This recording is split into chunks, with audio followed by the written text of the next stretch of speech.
Yes, live reports ആദ്യം പോകുന്നത് നേരത്തെ സൂചിപ്പിച്ചതുപോലെ തന്നെ വിശാൽ വധവുമായി ബന്ധപ്പെട്ടുള്ള ഇന്നത്തെ കോടതി വിധിയിലേക്ക് തന്നെയാണ്. ചെങ്ങന്നൂരിലും അതോടൊപ്പം തന്നെ മാവേലിക്കരയിലും ഞങ്ങളുടെ പ്രതിനിധികൾ തയ്യാറാണ്. 2012 ജൂലൈ മാസം 16-ാം തീയതി നവാഗതരെ സ്വാഗതം ചെയ്യുകയായിരുന്നു വിശാൽ വി കുമാർ എന്ന രാഷ്ട്രീയ സ്വയംസേവക സംഘത്തിന്റെ സ്വയംസേവകം, അതോടൊപ്പം തന്നെ അഖില ഭാരതീയ വിദ്യാർത്ഥി പരിഷത്തിന്റെ ചെങ്ങന്നൂർ നഗർ അധ്യക്ഷനും. ഈ ഘട്ടത്തിലാണ് ക്യാമ്പസ് ഫ്രണ്ട് എന്ന ഇസ്ലാമിക ഭീകര സംഘടനയുടെ ഭീകരന്മാർ ഈ ക്യാമ്പസിനകത്തേക്ക് കടന്നു വരികയും വിശാലിനെയും മറ്റ് 2 ABVP പ്രവർത്തകരെയും കുത്തി പരിക്കേൽപ്പിച്ചത്. 2012 ജൂലൈ മാസം അർദ്ധരാത്രിയിൽ വിശാൽ മരണത്തിന് കീഴടങ്ങുകയായിരുന്നു. അങ്ങനെ 13 വർഷം കടന്നുപോയിരിക്കുന്നു ഈ സംഭവം നടന്നിട്ട്. 13.5 വർഷങ്ങൾക്ക് ശേഷം ഇന്നിപ്പോൾ മാവേലിക്കരയിലെ അഡീഷണൽ സെഷൻസ് കോടതി നിർണായകമായ കേസിൽ വിധി പറയാൻ പോകുകയാണ്. ഇപ്പോൾ കോടതി പരിസരത്ത് നിന്നും സുധീഷ് ഗോപാലും ചെങ്ങന്നൂരിലെ വിശാൽ വി കുമാറിന്റെ വസതിയിൽ നിന്ന് ഗോകുൽ രമേശുമുണ്ട്. ആദ്യം കോടതിക്ക് സമീപമുള്ള സുധീഷ് ഗോപാലിലേക്കാണ് പോകുന്നത്. സുധീഷ്, കേരളം ഉറ്റുനോക്കുന്ന ഒരു വിധിയാണ് ഇന്നിപ്പോൾ മാവേലിക്കര സെഷൻസ് കോടതിയിൽ നിന്നും വരാൻ പോകുന്നത്. 13.5 വർഷങ്ങൾ കടന്നുപോയിരിക്കുന്നു ഈ സംഭവം നടന്നിട്ട്. പക്ഷേ എല്ലാം ഇന്നലെ സംഭവിച്ചതുപോലെ തോന്നുകയാണ്. കാരണം അത്രത്തോളം വലിയ കോലിളക്കം സൃഷ്ടിച്ച ഒരു കൊലപാതകമായിരുന്നു വിശാലിൻ്റേത് എന്നുള്ളതാണ്. അതിനാൽ കോടതി വിധിയിൽ നിന്നും എന്താണ് പ്രതീക്ഷിക്കേണ്ടത്? എപ്പോഴാണ് നടപടിക്രമങ്ങൾ ആരംഭിക്കുക? സുധീഷ്.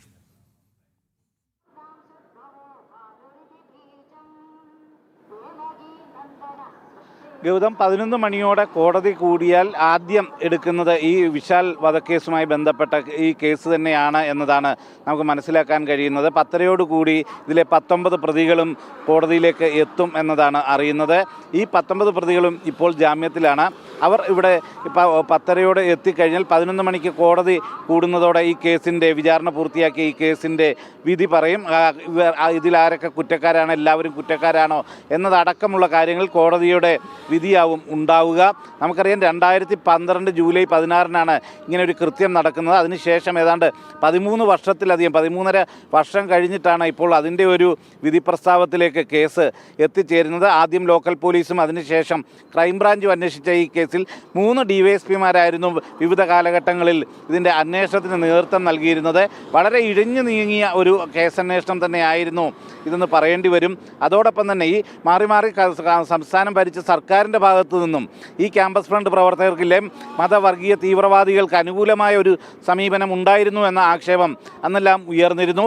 അതിനെ ശരിവെച്ചുകൊണ്ട് തന്നെയാണ് ഈ കേസിൻ്റെ വിചാരണ കാലയളവിൽ KSU SFI പ്രതിനിധികളായി ഇതിൽ സാക്ഷികളായിരുന്നവർ അവർ മൊഴി മാറ്റി പറയുകയും ക്യാമ്പസ് ഫ്രണ്ട് ഇത്തരത്തിലൊരു കൃത്യം ചെയ്തതായി അറിയില്ല എന്ന തരത്തിൽ ക്യാമ്പസ് ഫ്രണ്ട് പ്രവർത്തകർക്ക് അനുകൂലമായി മൊഴി മാറ്റുകയും ഇവർ കൂറുമാറിയതായി പ്രോസിക്യൂഷൻ പ്രഖ്യാപിക്കുകയും ചെയ്യുന്ന സാഹചര്യം ഉണ്ടായിരുന്നു. നിരവധി എന്നാൽ ഈ കേസിൽ നിർണായകമായ മറ്റ് ചില തെളിവുകളും ലഭിച്ചിരുന്നു. ഈ സംഭവം കൃത്യം നടക്കുന്ന ചെങ്ങന്നൂർ ക്രിസ്ത്യൻ കോളേജിൻ്റെ ആ ഭാഗത്ത് മുമ്പിൽ അവിടെ നിന്ന് തന്നെ ഇതിലെ 3-ാം പ്രതിയുടെ തിരിച്ചറിയൽ രേഖകൾ ലഭിച്ചിരുന്നു. അത് വളരെ നിർണായക തെളിവായി തന്നെ കണക്കാക്കുന്നു. അതോടൊപ്പം തന്നെയാണ് ഇതിൽ വിശാലിനൊപ്പം തന്നെ വിഷ്ണുപ്രസാദ്, അതോടൊപ്പം തന്നെ ശ്രീജിത്ത് എന്നീ ABVP പ്രവർത്തകർക്കും ഗുരുതരമായി പരിക്കേറ്റിരുന്നു. അവരുടെ മൊഴി അവരെയും കൊല്ലുക എന്ന അതേ ഉദ്ദേശത്തോടു കൂടി തന്നെയാണ് ആക്രമിച്ചതെന്നാണ് പ്രോസിക്യൂഷൻ്റെ കണ്ടെത്തൽ. അവരുടെ മൊഴിയും അവർ കൃത്യമായി പ്രതികളെ തിരിച്ചറിഞ്ഞതുമെല്ലാം തന്നെ ഇതിൻ്റെ വിചാരണയിലുമെല്ലാം വളരെ നിർണായകമായിട്ടുണ്ട് എന്ന് തന്നെയാണ് വിലയിരുത്തപ്പെടുന്നത്. 55 സാക്ഷികളെയാണ് വിസ്തരിച്ചത്. അതിൽ ഭൂരിപക്ഷം സാക്ഷികളും ഈ കേസിൻ്റെ കണ്ടെത്തലുകൾ ശരിയാണ് എന്ന രീതിയിൽ തന്നെ ഈ പ്രതികൾക്ക് ശിക്ഷ ലഭിക്കത്തക്ക രീതിയിൽ തന്നെയാണ് മൊഴി നൽകിയിട്ടുള്ളതെന്നാണ് വിലയിരുത്തപ്പെടുന്നത്. അതോടൊപ്പം തന്നെയാണ് 205 രേഖകൾ നൽകിയിട്ടുണ്ട്. ഈ കൃത്യം നടത്താൻ ഉപയോഗിച്ച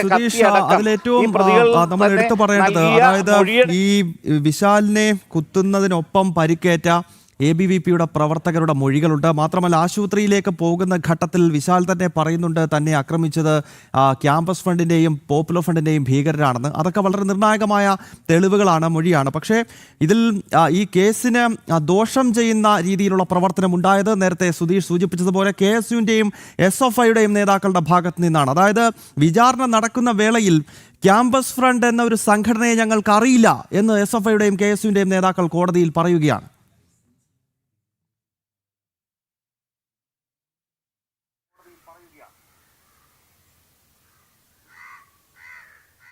അവർ ഇങ്ങനെ ഒരു കൃത്യം ചെയ്യുമോ എന്നറിയില്ല എന്നാണ് പറഞ്ഞത്. അപ്പോൾ പ്രോസിക്യൂഷൻ തന്നെ വിചാരണയ്ക്കിടയിൽ ചോദിച്ചിരുന്നു, മഹാരാജാസ് കോളേജിൽ അഭിമന്യു എന്ന ഒരു SFI പ്രവർത്തകൻ കൊല്ലപ്പെട്ടതിനെക്കുറിച്ച് അറിയുമോ, ആരാ കൊന്നതെന്ന് അറിയുമോ എന്ന് ചോദിക്കുമ്പോൾ പോലും ഇളിബ്യനെ പോലെ നിൽക്കുന്ന ഒരു സാഹചര്യമാണ് SFIയുടെ പ്രവർത്തകനായിരുന്ന SFIയുടെ അവിടുത്തെ യൂണിറ്റ് സെക്രട്ടറി ആയിരുന്ന അഖിലിൻ്റെ ഭാഗത്തു നിന്നും ഉണ്ടായത്. അത്തരത്തിൽ വളരെ ബോധപൂർവം ക്യാമ്പസ് ഫ്രണ്ടിനെ സഹായിക്കത്തക്ക രീതിയിലേക്ക് മൊഴി മാറ്റുന്ന സാഹചര്യമാണ് KSUവിൻ്റെയും SFIയുടെയും പ്രതികളായി ഈ കേസിൽ ദൃക്സാക്ഷികളായിരുന്നവർ പറയുന്നത്. അത് വലിയ രീതിയിൽ ഈ കേസിൻ്റെ കുറ്റം തെളിയിക്കുന്നതിന് തടസ്സമായി എന്ന് തന്നെ നമുക്ക് വിലയിരുത്തേണ്ടിയും വരും. അത് നമുക്ക് അവരെ കുറ്റം പറയാം. SFIയുടെ ഒരു പ്രവർത്തകൻ്റെ കൈവെട്ടിയ കേസിൽ പോലും SFI മൊഴി മാറ്റി പറഞ്ഞ സംഭവങ്ങളുണ്ട് ക്യാമ്പസ് ഫ്രണ്ടിന് അനുകൂലമായി.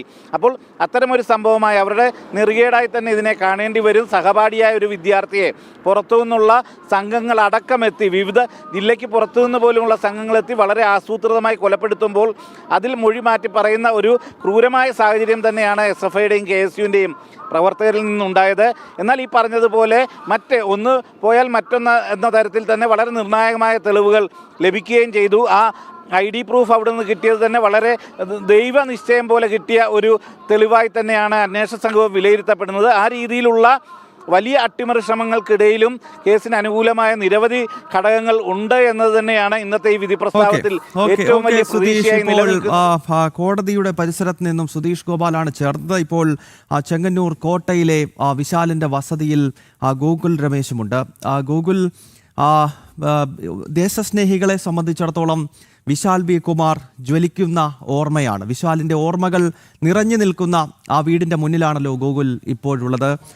വിദ്യാഭ്യാസം വിദേശത്ത് ലഭിക്കുമായിരുന്നിട്ടും, വലിയ ആഡംബര ജീവിതം വിദേശത്ത് ലഭിക്കുമായിരുന്നിട്ടും, താൻ ജനിച്ചു വീണ ഭാരതമെന്ന ഈ പ്രിയപ്പെട്ട രാഷ്ട്രമാണ് തനിക്കെല്ലാം എന്ന് പറഞ്ഞുകൊണ്ടാണ് വിദേശ ജീവിതമൊക്കെ ഉപേക്ഷിച്ച് കുഞ്ഞു പ്രായത്തിൽ വിശാൽ ഈ ചെങ്ങന്നൂരിലെ കോട്ടയിലേക്ക് എത്തിയത്. പിന്നീട് രാഷ്ട്രീയ സ്വയംസേവക സംഘത്തിൻ്റെ വിവിധ ചുമതലകൾ, അത് ശാഖ മുതൽ പിന്നീട് താലൂക്കിൻ്റെയോ അതല്ലെങ്കിൽ മണ്ഡലത്തിൻ്റെയൊക്കെ ചുമതലകളിൽ വിശാൽ നിറഞ്ഞു നിന്നിരുന്നു. വിദ്യാർത്ഥി പരിഷത്തിൻ്റെ ചുമതലകളിൽ നിറഞ്ഞു നിന്നിരുന്നു. അങ്ങനെയുള്ള വിശാലിൻ്റെ ഓർമ്മകൾ നിറഞ്ഞു നിൽക്കുന്ന ആ വീട്ടുമുറ്റത്ത് നിൽക്കുമ്പോൾ എന്താണ് ഗോകുൽ തോന്നുന്നത്? ഈ വിധി വരാൻ ഇനിയും മണിക്കൂറുകൾ മാത്രമാണ് ശേഷിക്കുന്നത്.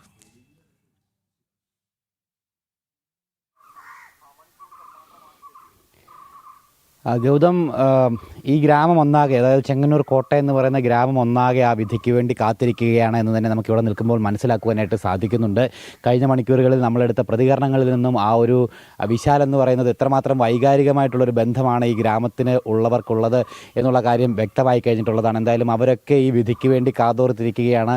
13 വർഷങ്ങളായിട്ടുള്ള കാത്തിരിപ്പാണ്. കൃത്യമായിട്ട് പ്രതികൾക്ക് മുഴുവൻ ആളുകൾക്കും പരമാവധി ശിക്ഷ ലഭിക്കണം എന്നുള്ളൊരു ആഗ്രഹം തന്നെ ഈ ഗ്രാമത്തിലുള്ള മുഴുവൻ ആളുകൾക്കുമുണ്ട് എന്നുള്ള കാര്യം നമുക്ക് മനസ്സിലാക്കുവാനായിട്ട് സാധിക്കുന്നുണ്ട്. രാവിലെ ഇങ്ങോട്ട് വരുന്ന വഴിയിൽ പല ആളുകളും ഇത്തരത്തിൽ നമ്മൾ വിശാലിനെ പറ്റി ചോദിച്ചപ്പോഴൊക്കെ അവരുടെയൊക്കെ പ്രതികരണങ്ങൾ ആ രീതിയിൽ തന്നെയായിരുന്നു. കാരണം അവർക്കൊക്കെ തന്നെ വിശാൽ അത്രമാത്രം പ്രിയപ്പെട്ടവനായിരുന്നു. തങ്ങളോടൊപ്പം കുറച്ചു കാലം മാത്രമേ ഈ ഗ്രാമത്തിൽ ഉണ്ടായിരുന്നെങ്കിൽ പോലും വിശാലിനെ അത്രമാത്രം അടുത്തറിഞ്ഞിരുന്നു ഇവിടുത്തെ ആളുകൾ. ഒപ്പം അവരിലേക്ക് കൃത്യമായിട്ട് എത്തിയിരുന്നു, അവരുടെ മനസ്സുകളിലേക്ക് എത്തിയിരുന്നു എന്നുള്ളതാണ് മനസ്സിലാക്കുവാനായിട്ട് സാധിക്കുന്നത്. ഒപ്പം ആ ഒരു വേർപാട്, അതിൻ്റെ ആ ഒരു വേദന, ഓർമ്മകൾ ഒന്നും ഇനിയും ഒരു ഉണങ്ങാത്ത മുറിവ് പോലെ തന്നെ ഇവിടുത്തെ ആളുകൾക്കുള്ളിൽ അവശേഷിക്കുകയാണ്. വിശാലിൻ്റെ പ്രിയപ്പെട്ടവരാണ് ഈ ഗ്രാമത്തിലുള്ള എല്ലാവരും തന്നെ. നമ്മളിപ്പോൾ നിൽക്കുന്നത് വിശാൽ താമസിച്ചിരുന്ന കോട്ടയിലെ വീട്ടിലാണ്. ഈ വീട്ടിൽ നിലവിൽ എന്തായാലും ഇപ്പോൾ ഈ സമയം ആരുമില്ല. വിശാലിൻ്റെ പിതാവാണ്. അമ്മ 3 വർഷങ്ങൾക്ക് മുമ്പ് മരണപ്പെട്ടിട്ടുണ്ടായിരുന്നു. പിതാവ് മാത്രമായിരുന്നു ഈ വീട്ടിലുണ്ടായിരുന്നത്. പിതാവും വിശാലിൻ്റെ സഹോദരനോടൊപ്പം ഇപ്പോൾ വിദേശത്തേക്ക് പോയിരിക്കുകയാണ്. അതുകൊണ്ട് തന്നെ ഈ വീട്ടിൽ നിലവിൽ എന്തായാലും ഇപ്പോൾ ആരുമില്ല. ഒപ്പം അല്പസമയത്തിനകം തന്നെ ഈ വിധി പ്രസ്താവം ഉണ്ടാകുന്ന സമയം തന്നെ വിശാലിൻ്റെ പ്രിയപ്പെട്ടവരായിട്ടുള്ള സംഘകാര്യകർത്താക്കളും മറ്റ് സുഹൃത്തുക്കളും ഒക്കെ ഇങ്ങോട്ടേക്ക് എത്തും എന്ന് അറിയിച്ചിട്ടുണ്ട്. എന്തായാലും ഈ ഗ്രാമത്തിൽ അത്രത്തോളം പ്രിയപ്പെട്ടവനായിരുന്നു. കാരണം വിശാൽ ജനിച്ചു വളർന്നത് ഈ ഗ്രാമത്തിലാണ്. വിശാൽ ജനിക്കുന്നതിന് ആ സമയത്ത് മാത്രമാണ് ഈ കുടുംബം ഇങ്ങോട്ടേക്ക് വന്ന് താമസമാക്കിയത്. അതിനുശേഷം വിശാൽ വളർന്നതൊക്കെ തന്നെ ഈ വീട്ടിലും ഈ ഗ്രാമത്തിലുമാണ്. പെട്ടെന്ന് തന്നെ ബാലഗോകുലവുമായി ബന്ധപ്പെട്ട് അതിൻ്റെ പ്രവർത്തനങ്ങളിൽ വളരെ സജീവമായിട്ടുള്ളൊരു പ്രവർത്തകനായി മാറി. അതിനുശേഷം സംഘ സംഘശാഖയിലേക്ക് വരികയും സംഘശാഖയിൽ ആ കാര്യകർത്താവായിട്ട് മാറുകയും ഒക്കെ തന്നെ ചെയ്തു. രാവിലെ നമ്മളോട് പ്രതികരിച്ചിട്ടുള്ള ആ ഒരു സംഘ കാര്യകർത്താവ് പറഞ്ഞത് വിശാല് അസാമാന്യമായിട്ടുള്ള സംഘാടന ശേഷിയുള്ള ഒരു വ്യക്തിയായിരുന്നു എന്നുള്ളതാണ്. അതായത് ഈ സംഘശാഖയിലേക്ക് വിദ്യാർത്ഥികളെ ആകർഷിക്കുന്നതിൽ അസാമാന്യമായിട്ടുള്ള കഴിവ് വിശാലിനുണ്ടായിരുന്നു. അതൊക്കെ ഇവിടുത്തെ സംഘത്തിന് വളരെയേറെ ഗുണപ്രദമായി മാറിയിട്ടുള്ള ഒരു കാര്യം തന്നെയാണ്. പ്രത്യേകിച്ച് വിശാലിൻ്റെ ആ ഒരു നേതൃത്വം, സംഘാടക മികവ് ഇവിടുത്തെ സംഘടനയ്ക്ക് ഇപ്പോഴും ഈ നിമിഷവും അതിൻ്റെ ഫലം ഇവിടുത്തെ സംഘടന അനുഭവിച്ചുകൊണ്ടിരിക്കുകയാണ് എന്നുള്ളതാണ് ഇവിടെയുള്ള ആളുകളിൽ നിന്നും സംഘ കാര്യകർത്താക്കളിൽ നിന്നടക്കം നമുക്ക് മനസ്സിലാക്കുവാനായിട്ട് സാധിക്കുന്നത്. അതായത് ആ ഒരു ചുരുങ്ങിയ കാലയളവിലുള്ള പ്രവർത്തനം, ഒപ്പം അതിനുശേഷം വിശാൽ പോയതിനു ശേഷം ഇത്രത്തോളം പതിറ്റാണ്ടുകൾ കഴിഞ്ഞിട്ട് പോലും വിശാലിൻ്റെ ആ ഒരു സാന്നിധ്യവും ഓർമ്മകളും ഇവിടുത്തെ സംഘപ്രവർത്തകർക്ക് വലിയ പ്രേരണയായിട്ട് നിൽക്കുന്നു. ഒപ്പം ഇവിടുത്തെ സംഘടനയുടെ വളർച്ചയ്ക്കടക്കം വിശാൽ ഇപ്പോഴും പ്രേരണയായിട്ട് നിലനിൽക്കുന്നു എന്നുള്ളതാണ് അദ്ദേഹം പറയുന്നത്. പിന്നീട് വിദ്യാർത്ഥി പരിഷത്തിൻ്റെ ചുമതലയിലേക്ക് വന്നപ്പോൾ പോലും ഈ വിദ്യാർത്ഥികളുമായിട്ടുണ്ടായിരുന്ന ആ ഒരു അടുപ്പം, ബന്ധം, അവരെ സംഘടിപ്പിച്ച് ദേശീയതയ്ക്ക് കീഴിലേക്ക് കൊണ്ടുവരാനായിട്ട് വിശാലിനുണ്ടായിരുന്ന ആ ഒരു മികവിനെ വളരെയേറെ പ്രശംസിച്ചുകൊണ്ടാണ് ഇവിടുത്തെ ആളുകളൊക്കെ സംസാരിക്കുകയും ഒക്കെ തന്നെ ചെയ്തത്. അത് മാത്രമല്ല, അവർ പറയുന്നതനുസരിച്ച് വിശാൽ ഇവിടെ അതായത് ഒരു നിമിഷം വിശാൽ വിചാരിച്ചു കഴിഞ്ഞാൽ ഒറ്റ നിമിഷം കൊണ്ട് 50-ലധികം വിദ്യാർത്ഥികളെ സംഘടിപ്പിക്കാൻ സാധിക്കുമായിരുന്നു എന്നുള്ളതാണ്. അതായത് വിശാൽ ഇങ്ങനെ മുന്നിൽ ബൈക്കിൽ യാത്ര ചെയ്യും, വിശാലിന് പിന്നിലായിട്ട് 20-30 കുട്ടികളിങ്ങനെ നടന്നു വരുന്ന കാഴ്ച ഇപ്പോഴും അവരുടെ മനസ്സിലുണ്ട് എന്നുള്ളതാണ് ഇവിടെ രാവിലെ നമ്മളോട് പ്രതികരിച്ചൊരു സംഘകാര്യകർത്താവ് പറയുന്നത്.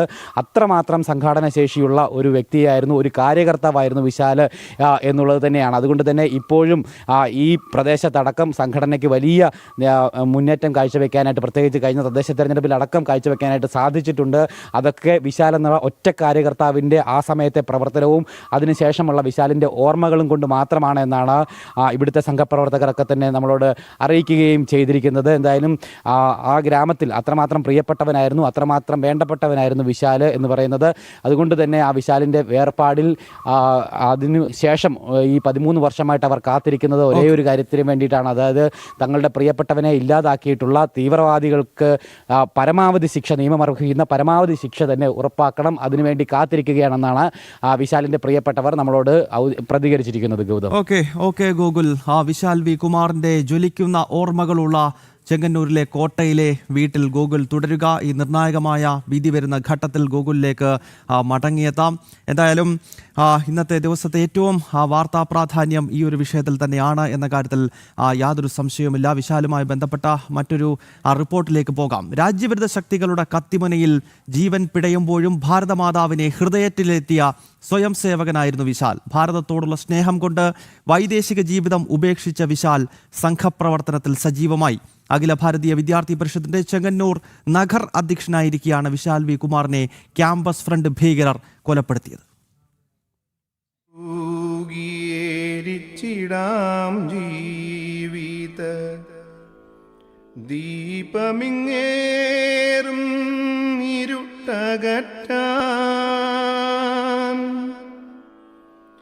നെഞ്ചുറപ്പോടെ ഈ ദേശഹോമാഗ്നിയിൽ 2012 ജൂലൈ 17 ഭീകരവാദ ശക്തികളുടെ കത്തിമുനയിൽ പൊലിഞ്ഞ ജീവൻ. ഈ നാടിന്റെ സാംസ്കാരികതയെ നെഞ്ചിലേറ്റി കലാലയത്തിൽ ഭാരതമാതാവിന്റെ ചിത്രം വെച്ചതിന് കുത്തേറ്റ് വീണവൻ. രാജ്യദ്രോഹികളുടെ ആയുധം ഹൃദയത്തെ കീറിമുറിക്കുമ്പോഴും പിറന്ന നാടിനെ നെഞ്ചോട് ചേർത്ത് നിർത്തിയവൻ. മതതീവ്രവാദികളുടെ ചക്രവ്യൂഹത്തിൽപ്പെട്ട അഭിമന്യു. വിദേശത്തെ ജീവിതവും പഠനവും അവൻ ഉപേക്ഷിച്ചത് ഈ നാടിനോടുള്ള സ്നേഹം കൊണ്ടായിരുന്നു. ഭാരതമെന്ന പേര് കേട്ടാൽ അഭിമാനപൂരിതമാകുന്ന മനസ്സുമായാണ് അവൻ നാട്ടിലേക്ക് വന്നത്. ദേശീയ പ്രസ്ഥാനത്തിൽ ചേർന്ന് പ്രവർത്തിച്ചു. തന്റെ നാടിന്റെ സംസ്കാരം പ്രവൃത്തിപഥത്തിൽ കൊണ്ടുവന്നു. എന്നാൽ ഈ നാടിന്റെ സംസ്കൃതിക്കെതിരെ എന്നും നിലകൊണ്ടിരുന്ന തീവ്രവാദി ശക്തികൾക്ക് അത് സഹിക്കാനേ കഴിഞ്ഞില്ല. ഇന്ത്യൻ ഭരണഘടനയെപ്പോലും അട്ടിമറിച്ച് മതനിയമം നടപ്പാക്കാൻ ആഗ്രഹിക്കുന്ന രാഷ്ട്രവിരുദ്ധ ശക്തികൾ അവനെതിരെ കൊടുവാളിന് മൂർച്ച കൂട്ടുകയായിരുന്നു. കത്തിയാളും വീപ്പൽ ജ്വാലകളൊക്കെയും കൈത്തിരി നാളമായി തീർന്നിടുന്നു. കൂർത്ത മുൾപ്പാതയിന്നാകവേ തൂമലർ മെത്തയായി നിൻ വരം മാറ്റിടുന്നു. നവാഗതരെ നാടിന്റെ സംസ്കാരമനുസരിച്ച് സ്വീകരിക്കാൻ ചെങ്ങന്നൂർ ക്രിസ്ത്യൻ കോളേജിലെത്തിയ വിശാലിനെ കാത്തുനിന്നു ആ ഭീകരവാദികൾ. പിറന്ന നാട് സ്വർഗത്തേക്കാൾ മഹത്തരമെന്ന് വിശ്വസിച്ച കുറ്റത്തിന് ആ നരാധമർ അവന്റെ ഹൃദയത്തിലേക്ക് കത്തിയാഴ്ത്തി. ഒരു പകലും രാത്രിയും നീണ്ട വേദന തിന്ന് ജൂലൈ 17 പുലർച്ചെ അവൻ മരണത്തിന് കീഴടങ്ങി.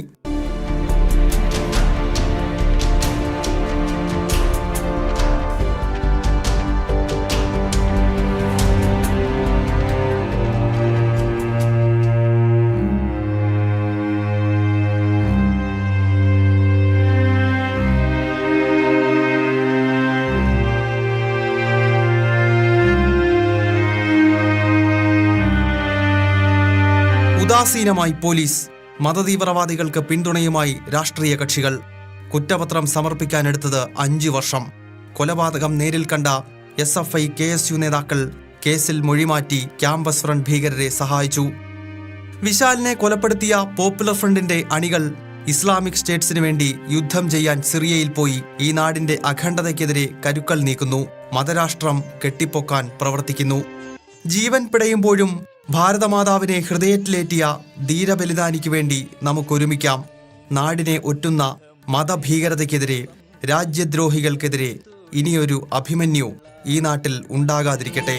സംഘമാവണമെന്റെ ജീവിതം എന്തു ധന്യമിതിൽ പരം. സംഘമൊരേ ജപം ഹൃദയത്തുടിപ്പുകളാവണം. സംഘമാവണമെന്റെ.